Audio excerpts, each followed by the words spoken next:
আমি জানি কিভাবে ইংরেজি শিখতে হয়। আমি জানি কিভাবে ঘুমাতে হয়। আমি জানি কিভাবে হাসতে হয়।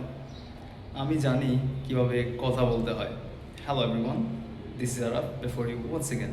সো এই যে আমি বাক্যগুলো বললাম, এইগুলাকে আপনি কীভাবে ইংরেজিতে ট্রান্সলেট করবেন, একদম সিম্পল। সো এগুলাকে ট্রান্সলেট করার জন্য আপনাকে ব্যবহার করতে হবে I know dot dot how to. That means আমি জানি ডট ডট কীভাবে। সো আমি যদি এক্সাম্পলগুলো দিই আপনি বুঝতে পারবেন।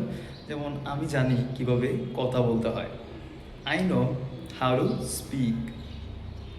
আমি জানি কিভাবে হাসতে হয়, I know how to love. আমি জানি কিভাবে ইংরেজি শিখতে হয়, I know how to learn English.